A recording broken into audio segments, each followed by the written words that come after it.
Hello and welcome to the Hibs Observer briefing with myself, Liam Bryce, joined by Craig Nisbet to look back at Saturday's 2-0 win over Aberdeen at Easter Road. It takes Hibs Premiership current record to undefeated in the last 9. It's a run that extends to 10 if you include all competitions. The Scottish Cup win over Clydebank. I think it's now just one defeat in 13. With that defeat coming at Celtic Park. So it's been a continuation of a very, very good run for David Gray and his side, Nectar Triantis and Nicky Cadden, with the goals to take Hibs within 2 points of Aberdeen, which I'm sure everybody there's been a lot of discussion about that turnaround in points. It's been quite remarkable, and a continuation of some really good form. So joined by Craig to take a closer look at Saturday's game. Craig, I suppose it wasn't a classic again, but I felt like it was pretty controlled, pretty clinical, and overall, I would say probably again deserved for Hibs. Yeah, I think you're right. You're right in saying it wasn't really a classic, and I think Aberdeen had a lot of possession, like 60% by the end of the game, but I never really ever felt proper threatened by them, especially in the final third. And I think David Gray touched on it in his post-match interview to say that we were really solid defensively, and I think if you just take a wee evolution from the Ross County game, we got that second goal in the Aberdeen game, which allowed us to sort of sit and absorb the pressure and try and look for the counter-attack, which we didn't get against Ross County. But yeah, you can see the side now is that we score at good times. I think we pick our moments pretty well. And then we're just, as that unbeaten run shows, that we're just able to sort of build in that bit of resilience as well. Yeah, absolutely. What a turnaround. So just before we get stuck into the game, just a word as always for our sponsor. Good Vibes Giveaways are proud to sponsor the Hibs Observer and offer fantastic prizes to fans of the club. Prizes change weekly and they include tech and gadgets, days out, weekends away, some tax-free cash and even Oasis tickets. So get your tickets now at www.goodvibesgiveaways.com. So let's get stuck into Saturday's game. Again, a lineup that there's a few. There's options coming back now for David Gray, but again in that midfield area, Dylan Levitt continuing, Dwight Gale starting up front. The back three were Nahora, Rocky Bashiri, Jack Iredale, pretty much as you were. Chris Cadden preferred, seemingly at the moment, over Lewis Miller at right wing back. So what were your initial thoughts when the lineup came out? Yeah, I think it's consistency which we've stuck with, and I think I said before the game that a game like this for Josh Campbell, he performed really well against Aberdeen in the away fixture. His aerial ability, which we'll probably talk about for the first goal, and I think we've got bodies back coming into the squad. It's certainly more competitive now in terms of and being able to make subs in the second half and not. We spoke before about sometimes we felt like we had to weaken the team almost to get people on the park, and I don't think we're quite at that stage now. And I do think consistency is a really good thing for this squad, and it just shows in the second half when we're able to bring on like guys like Jordan Abita coming off the bench and stuff like that. Like that's a strong sub to be able to make in the latter part of games, and I think that shows you that the squad's evolving. Yeah, absolutely.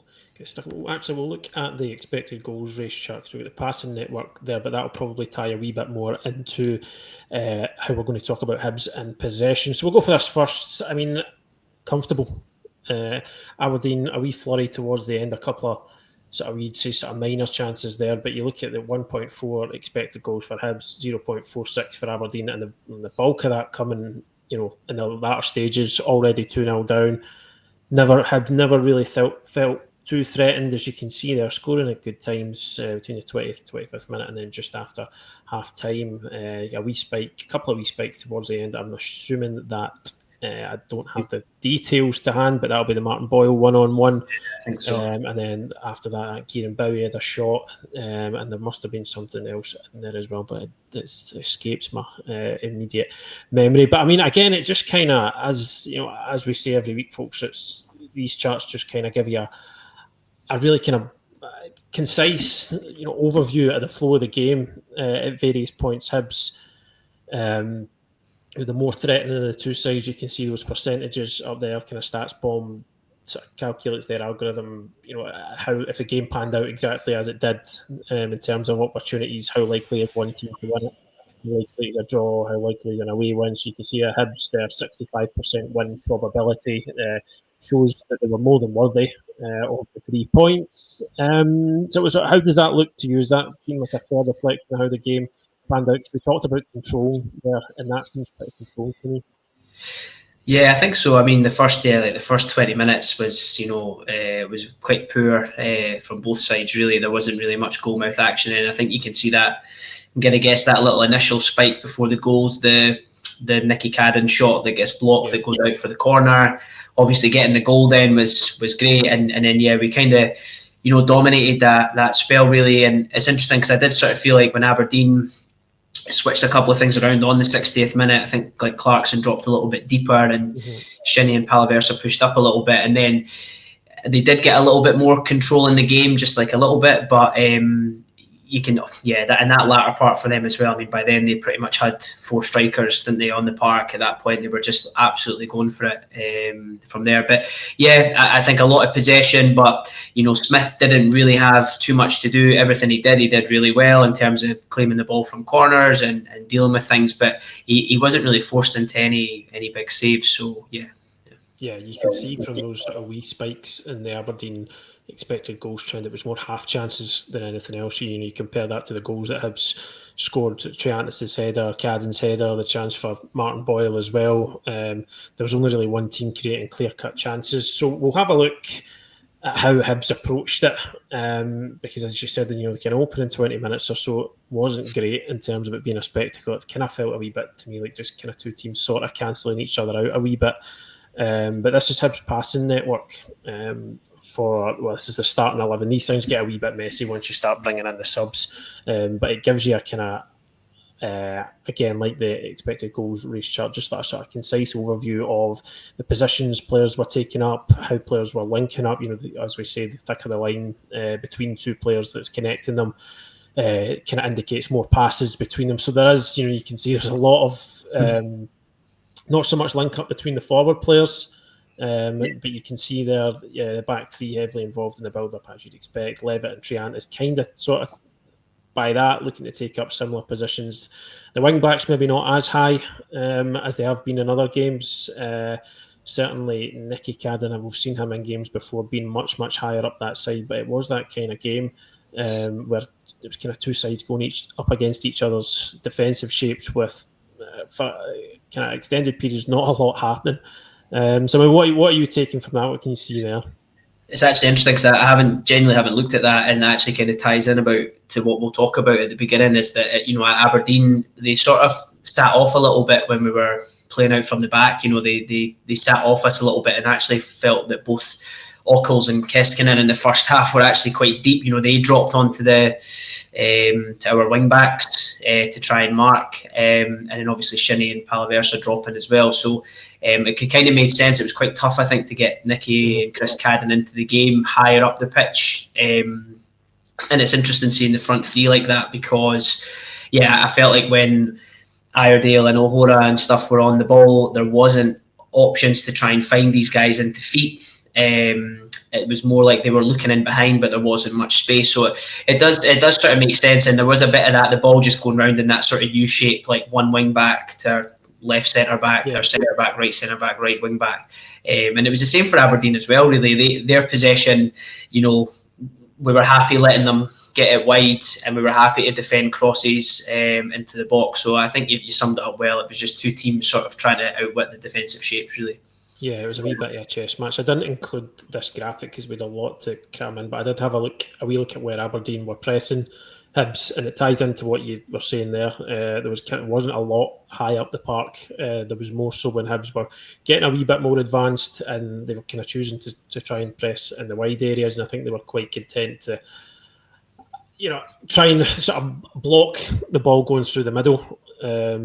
Because there wasn't a lot in that regard, and it kind of maybe suggests to me, I mean, I could be my recollection could be totally wrong once you move on to this next section, but it was difficult for Hibs, I felt, to play through the centre of the pitch. But let's have a look at something a bit more Practical. So here, right, it's kind of early stages. We're still in that we talked about, maybe just past that 20 odd minute mark. It's not long before Hibs scored, but it was the pattern of the game was kind of consistent up until that point, until Hibs got the goal, really. Yes, it's funny because if you actually glance at that picture there, it looks really like the passing networks, doesn't it? Because you've got the front three clumped together at the top right-hand side of the image, and then you've got Triantis and Levitt close together. There's Chris Cadden on that side. So yeah, I sort of felt in the first little bit, that little space I've sort of highlighted in there was what O'Hora was looking for passing into. Because as I said, the Keskinen and Ockles, like they switched sides a couple of times, but they were quite happy to go and defend and drop into the wider areas, and it was more Papagay and Clarkson that were kind of pressing, but not really. They weren't covering much ground. It wasn't certainly as kind of organised as Ross County's was last week, I would say. But yeah, O'Hora, when he was stepping into these areas there, he was looking for passes into that space, in between sort of Shinnie and the sort of wider players, and nobody was in those positions really. You could see, like, obviously you've got Gale running off the shoulder there, Boyle on the other side, Campbell quite central, and I did think that's kind of how our build-up sort of went in that opening period. And I think if you go into the next couple of clips, it's the same really on the other side. That's the ball moved out to Iredale on that side, and Aberdeen are in like a decent enough shape, but you can see like there's no real pressure on Iredale stepping forward there. But again, he's kind of limited to his pass here, which is, I mean, they're going to go back to Rocky. He can maybe bounce it out to Nicky Cadden, which I think he does. But again, you can see the pressure there on, I think it is Keskinen in the first, or maybe it is Ockles in that first part, dropped very, very deep with him, because that's actually Mikey Devlin still tucked in beside Boyle there.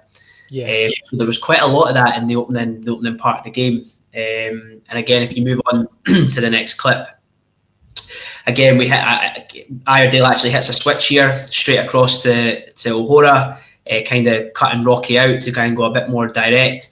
And even though you could argue that Gale is moving into a better position, if you go on one more, what happened in that exact moment was O'Hora stepped forward. Campbell's actually pointing to go inside to Triantis, who's marked. So O'Hora turns, switches it back out.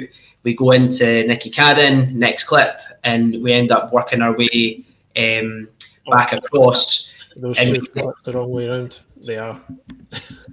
No, you're fine. Yeah. So we end up working out to this side, and O'Hora steps forward now and kind of commits, and you can see now, like, we've shifted the whole, like, Chris Cadden's now higher. We've got everybody a bit further up the pitch, but you can see Campbell there's kind of pointing to try and play inside. Now, there's no way O'Hora's going to be able to play that pass, and actually, if anything, you really want Campbell to kind of drop into that space and maybe hit a wee round the corner to Chris Cadden down the side, and we just didn't do that. And I'm not really sure if it was I didn't really think Aberdeen were they weren't following Josh Campbell everywhere and Gale and stuff like that, but it just seemed to be we were kind of lacking that maybe confidence to play into feet. But there was options and at times and spaces available, and then if you go into that next part, we actually end up going down to Chris Cadden, and it actually leads to a turnover. Clarkson actually gets it on the break, but then Chris Cadden recovers, and this next little set of images actually takes us up to the chance that leads to the corner. So because Aberdeen are looking to counter, we've won the ball back. Chris Cadden plays it into Rocky. It goes across. Iredale drives out towards that side, and he angles his drive really, really well, which commits Ockles on that side, but also you can see there that, like, Devlin can't really get out towards Nicky Cadden because Boyle's positioning is really good in there, just in between, so he's not going to commit. And then if you go into that next clip, what we're able to do there, Papagay gets back in, but Levitt's now over. Clarkson's not had time to get back across. And then, you can see on the other side with Keskinen, I think it is on that point there, he's just sort of switched off after the counter-attack, which allows Levitt to hit a diagonal into Chris Cadden, and I think that was something we missed. We have been missing a lot, and I think that's what Levitt and Triantis as well, to be fair, can do, which is they can hit that switch of play. And then what that comes from that is Chris Cadden brings it down, drives down the line, turns away from Jensen, Triantis takes up a really nice position here and is able to whip the ball into the box, into a good area, bobbles about, Nicky Cadden gets the strike away, and then it leads to the corner. So I think, if we hadn't got the goal at that time, I would have been fairly confident we would have solved the problem, but it maybe would have been a game for maybe a Hoylett to pick up those little number 10 positions to try and get us on the ball, because there was definitely space there. But the more I've actually watched Dwight Gale live, is that he, even though he likes to make runs in behind, he's not really somebody that drops deep a lot. He's willing to spin and run the channels, and Boyle's quite similar, and Campbell's obviously like that as well in terms of wanting to get in behind. So I think we were missing somebody to kind of link it a little bit in the middle of the park, because there was quite a lot of space in there. Yeah. Aye. So this was just before the goal. So can I get in there? I think the only thing I have to add to that is this was a really aesthetically pleasing looking cross from Triantis first time. I do love those ones. See back into that area and just kind of whipped across the face. So aye, that's my incredible insight into that. So we'll move it straight on to the goal. Another set piece goal. I keep looking at this every week when I go into Stats Bomb on a Monday, and Hibs are consistently still right up there in terms of their threat from set pieces, and it's another example of that. Yeah, I mean it's really shocking from Aberdeen. I've watched the ball back like 2 or 3 times to kind of work out what had happened, and yeah, I mean you can see there's another player I'll highlight in a second, but yeah, you've got Triantis with Shinnie here, and Triantis just kind of moves off him. Shinnie just keeps watching the ball, and probably for Aberdeen, I mean Campbell is just, there's nobody marking him. So I don't really understand what the thought like Levitt at the edge of the box, yeah, you might leave that one free, but I really don't understand the thought process of leaving Campbell free at the back post. And obviously when you go into the next clip, it's a decent ball, it's a really good ball from Martin Boyle. We've got all the bodies in and around the box. You can see there Triantis has already pulled off Shinnie, who's highlighted with that red marker. And then the next player I'll highlight, if you go into the next clip, all the way through that, Campbell gets some good contact on the ball there. You can see again, it's like a really good win at the back post. And I've got to credit Triantis, because I do. It's a really good header as well. It's a really good reaction to kind of get low and get down, but also Rocky as well played quite a good part in that goal. You can see him there just beside Doohan, and Doohan kind of gets, Aberdeen don't put anybody in there to sort of get stuck into Rocky or kind of get him away from it, and Doohan just kind of gets a little bit involved with him. And Rocky does really well not to foul, but you can see Doohan gets all. I mean, he's in no man's land there, really, in terms of being able to impact things. And it's a great header from Campbell across. Papagay switches off again.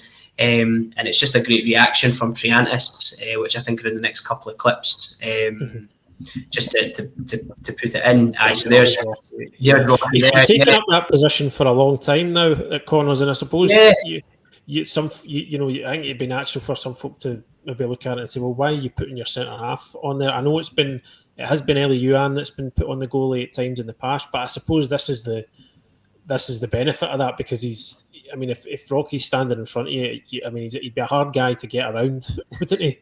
So that's probably the logic there, isn't it? Yeah, I think so. And he's got a really good. He moves really well, and he does well not to get too involved physically. I think it'd be easy for him to throw himself about, but he actually does really well to just keep himself to himself. He keeps his arms down. He does it really, really well. And yeah, you can see just as Triantis is, like, you can see Doohan, he's miles away there.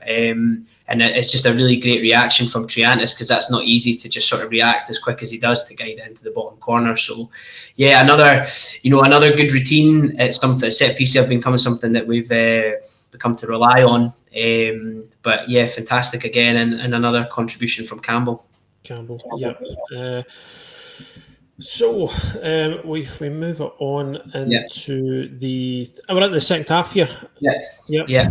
So yeah, this is just talking about goals at good times. I mean, this is perfect. So it starts actually, and I know in the first half, Triantis had a couple of, he took a couple of extra touches, tried a couple of round the corner stuff, and got the ball pinched, and there was a couple of groans from the crowd. But here it actually starts with some really nice footwork. He dribbles across. We switched the play, which is in that next clip there. And I just wanted to highlight, nothing really came of this, but again, Jack Iredale just bombing on. And in behind, which again sort of takes another runner away. Nicky Cadden comes inside. If you go into the next clip, he moves the ball back into Triantis, and you can see this is when you are moving the ball round in that U shape, or you know that teams are going to do that. If you can take out a pass by hitting a switchy play, it's like so important to do, because it just, you know, instantly gets the team on the back foot. And you can see like the Aberdeen, I don't know if it's Ockles or Keskinen at this point, because they kept switching a lot, but I think it's Ockles. He just comes in just a tiny little bit too narrow. Triantis goes to O'Hora. We work it out to Chris Cadden. And it's like, from O'Hora's point of view, it's not like the best pass to Chris Cadden. And then I think normally Chris Cadden would probably cut back and look to go back in that point. But he just, as it goes out to him, he just opens up, and he honestly doesn't really have much space to get this cross in. And it's an unbelievable cross. It really is. Like, it's ridiculously good. This is just before it, so you can see like Ockles is back across, like closing them down. And you can see Nicky Cadden here drifting. We've got Gail Boyle and Campbell moving into the middle. You know, again, we talked about Boyle's position, and he keeps taking up that position beside Devlin, and I think it's Tobers potentially on that side there. And you can see Keskinen at the back post. You know, and this is the problem when you're a winger and you're up against a wing back. You know, the communication between your fullback becomes really important, and he just completely switches off here. And as I said, if you go into that next clip, it's an unbelievable cross from Chris Cadden. Obviously, there was the question mark around the offside, but I think he's just about. It's tight, but just about onside there. And then you know, you can see obviously Keskinen very far off it at this point, and again highlighted it with Triantis as well, just in that final clip. The quality of the header from Nicky Cadden is superb, because again it bounces up to get over it and keep it to go under, and then obviously it hits off the crossbar and goes in. I think it's a brilliant header. I know he was pointing at the mask. I'm not sure if it hit the point off the mask when it went in or not, but yeah, listen, that when David Gray would have drawn up when we started playing that with wing backs at the beginning of the season, and it took us a long time to get back to that shape. Yeah, the absolute dream for any coaches that one wing back crosses to the other wing back and you score a goal. So it was good, the two brothers combining as well. Yeah, I'm just going to bring it back to this year with the offside. I think I misinterpreted this at the time at the game. So I think Gale was he ruled to be onside rather than that he was offside, but not actually because he didn't touch the ball. So he then wasn't interfering with play, because there was a wee bit of confusion at the time. I thought it was like a possible offside, and then it's very tight when the lines were drawn. Like, having looked at it again, I would have thought, because he jumped to win it, I would have thought that would have been sort of interfering a little bit with the play. Yeah, you're probably right then, because then it's the shirt sleeve that they take the ruling on nowadays, or at least they had done. You know, it seems to change every single week. But that was just my own curiosity there. So yeah, a really good finish by Cadden at the back post. Just a great time to get the goal as well. You know, absolutely just brilliant timing. Because I think we talked about this. Patrick and I talked about this at the game. It was just the key difference there from the Ross County game, getting that second goal to give you that bit of security. So you're not. Because the Hibs, I think we talked about it. They were in control of the game for a long spell after scoring against Ross County, even into the very latter stages. But you just always run that risk. Whereas the second goal gets you that wee bit of security, and I think the word you used earlier on was another wee evolution. And I think you're quite right. And I think that's something that will especially please the manager. I know he was saying that it wasn't the best performance of the season, and he was right. But I just think taking wee moments like that, just extra wee things that just kind of solidify the sense that this is a team that's come an awful long way and are continuing to improve in certain aspects. So this could have certainly set up an earlier finish of a long VAR check for a potential penalty against Rocky Bushiri. It wasn't given at the time by referee Don Robertson, and then he was called over to the monitor to have a look at it. But he ended up sticking by his original decision. So you think he got that right? Yeah, it was funny because I actually thought in the game live that it was maybe a penalty for just the challenge, just because it was quite a robust one. It looks worse. It looks worse than that still, to be fair, than it actually was. But yeah, I mean, like when I obviously got home and was able to watch it again, like I was kind of stunned that it took that long and that he got called to the monitor for it as well. And I suppose the reason putting the clip in the show was it is massive credit to the referee for sticking by that decision, because I think it's really easy just to go, I'll give it, and then nobody will blame me. They'll blame the rules that nobody seems to have a clue over at the moment, and then nobody will really know. And then by the time next week rolls around, we'll forget about it. And I think it's fair play to him for going over and looking at that one, because it would have been, if you think about like Declan Gallagher's one, and you think about this one, to think this could get a penalty and the other one wouldn't, it would have been ludicrous. So it's fair play to him. Yeah, because you always think, like, it's been such a trend. I think as soon as the referee goes to the monitor, you're almost, it's almost a spoiler alert that there is a penalty going to be given, because it seems it was for Kevin Nisbet anyway. With the ball, and I think Rocky had a few words for him. It looked like when I was watching the TV back. But we should have sat and analysed that frame by frame, and I'm sure people would have enjoyed that one.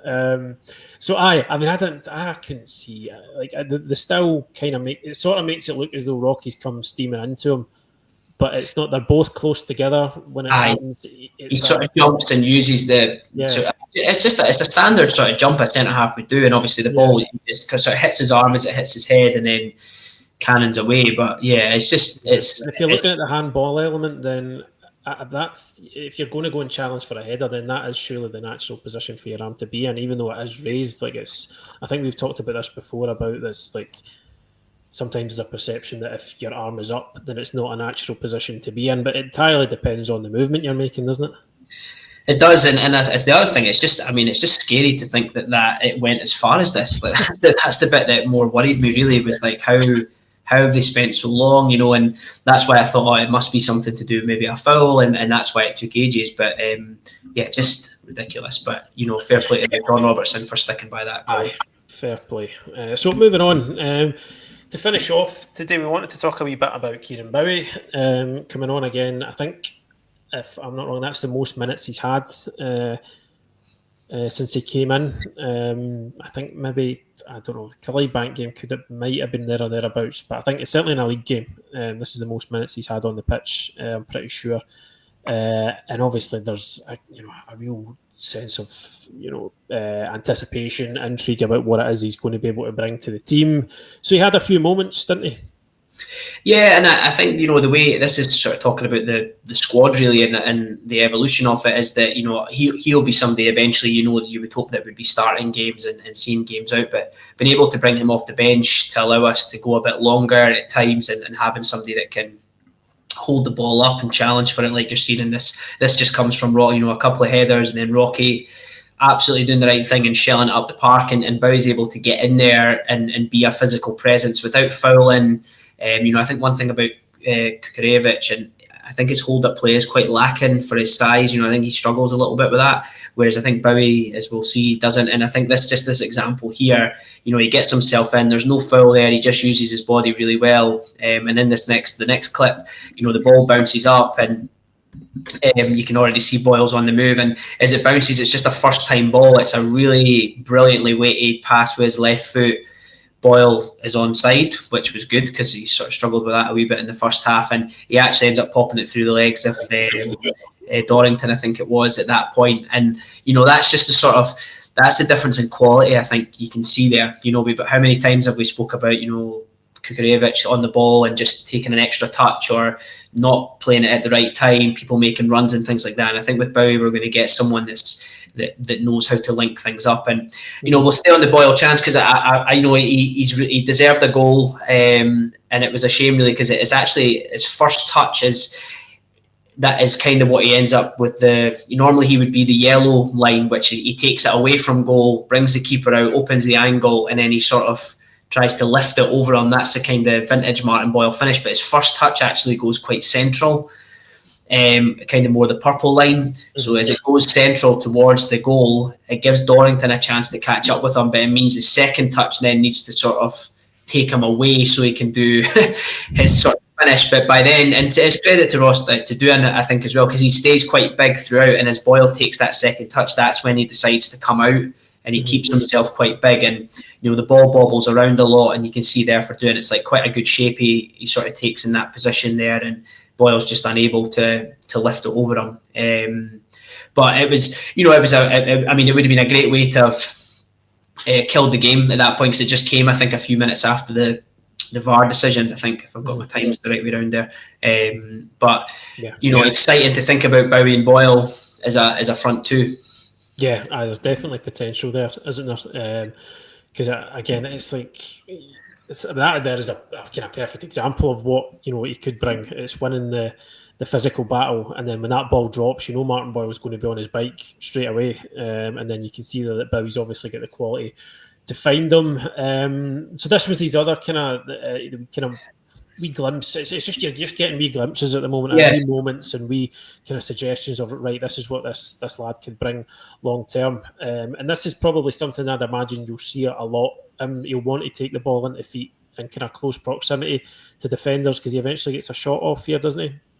Yeah, and it kind of ties back in earlier what we were talking about, O'Hora in possession of the ball driving forward. Now, I think if you've got Kieran Bowie up there, he's arm out, pinning the centre half, saying put it into my feet, and I think if you've got a striker that's comfortable doing that on a number 10 or whatever, but more so a striker, then people are very confident to make runs off him because they know it's going to stick. There's nothing worse than the ball going into a striker, you make a 10-15 yard run, possession's lost, and you've got to chase the ball back in. So yeah, here you can see Quads in possession there, and you can see Bowie asking for it.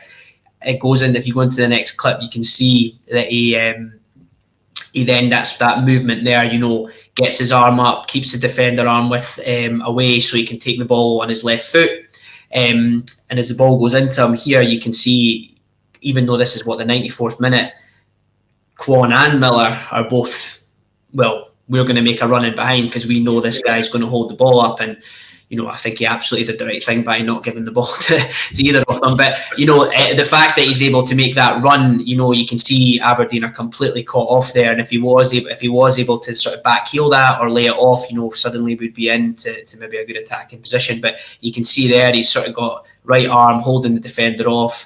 And then obviously he brings the ball inside. He's got such good strength, and then obviously gets his shot away in the next clip. That decent power behind it, good strike on it, just kind of straight at doing. But you can imagine that's going to be something that's going to be I think a real key part of his game is taking the ball to feet, pinning defenders, turning inside and getting shots away. Sort of don't want to give him. I mean, I compared Martin Boyle to Ozil not that long ago, but I sort of feel like a bit of sort of Didier Drogba vibes, just the way holding up the ball, that kind of style of play for those of older to remember that. Just comfortable. Fullback, isn't he? Yeah, yeah, I think so. Yeah, because it's not a type maybe that you see as much of these days, and I think this kind of ties into something you were talking about earlier on, like when he's pinning defenders there, or he's happy to take the ball in when he's back to goal. It kind of goes back to earlier on when you were talking about Hibs going round in that U shape, and you highlighted those wee areas where if one of the say one on their side, it would be Warren Ahora maybe stepping out with the ball and not really having a pass through into those wee pockets, into those wee. He gives you that then, doesn't he? Because sometimes it's if they don't want to try and play those passes through, but then I think again it comes back to what you're saying about when the ball goes into Bowie, guys will make runs off, be confident enough to make runs off him, knowing he's going to hold it in. But I think if you take it back even further, that guys will be more confident of playing those passes through into feet because they know it's going to stick at the same time. So it kind of potentially a wee bit of a solution in that regard, and I think it's just quite exciting I think for fans to have him, gradually building his way up to fitness, because when you can see those wee qualities and these wee glimpses, obviously you don't want to hype him up, too much too soon. He is still only 21. Yeah. He's not had a lot of football. It is maybe going to, he could prove us wrong. Sometimes guys just come back and absolutely hit the ground running, but you can see how carefully Hibs are managing him. You might not, it could be a while yet before you see the absolute best of him, but I think there's certainly reasons to be optimistic there about what he could offer, because it feels like something totally different, doesn't it? It does, and the more and that again, when you're pausing on that clip there, you could easily see him, outside of the left boot, flicking that round the corner for Miller. And actually, when I was walking back to the car after the game, like kind of thinking about these clips, I actually thought, him, Boyle, and Josh Campbell as a three. Imagine him being able to pin defenders, Campbell and Boyle running off him like that is quite a very interesting kind of front three and things like that to think about. But yeah, the fact that he's able to go on that, and again, I never mentioned this, but this is him pinning he's come off the centre half. This is him pinning the fullback here. So he's targeting that to go, I'm going to go on you because I know I can get past you. So he's obviously got that game intelligence as well as the physical stuff. And we also seen he's got a little bit, I think he had a possible red card check as well, so he's got a bit of bite about him as well, like he was comfortable putting himself about. So yeah, it's really exciting because I think Gayle put in a power of work in the game, especially in the first half. He was running about loads, probably more so than I think David Gray would have wanted him to. One side of the pitch to the other at one point. Yeah.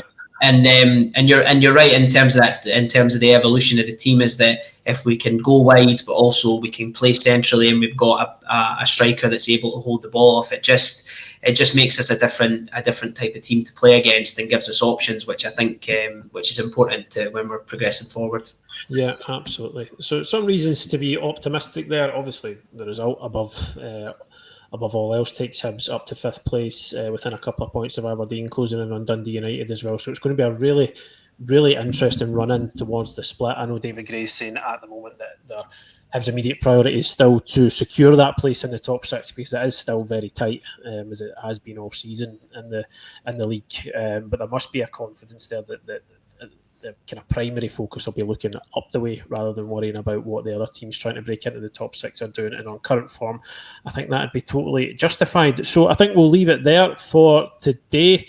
Thanks to Craig, as always, for his insight. Thanks to yourself, folks, for joining us. If you've not subscribed to our YouTube channel just yet, be sure to hit that button to join us on the Hibs Observer YouTube. It means you get a notification every time we go live or indeed we post one of these videos, so you never miss out on anything. We've got these tactical analysis videos, press conference videos, instant reaction at full time from matches. So plenty of content there to keep you up to date on all things Hibs. So yeah, thank you as always for joining us, folks. We will be back later in the week as we build into Friday's cup tie against Ayr United. Actually, we've got really interesting tie this, isn't it? It's one I'm looking forward to on Friday. I think it potentially could be a cracker. I think it'll be a tough one. I think there's obviously lots of draws that came out, and you were glad to. But I think with the Whittaker and Brown connection, the Matthew connection, there's loads of Hibs connections there at the moment, and they're flying as well. In a really good championship title race. So I think it'll be quite a tricky tie. Aye, absolutely. So we'll be back in a couple of days, folks, just to build into that. But for now, thank you as always for joining us, and we'll speak to you again very soon. Cheers.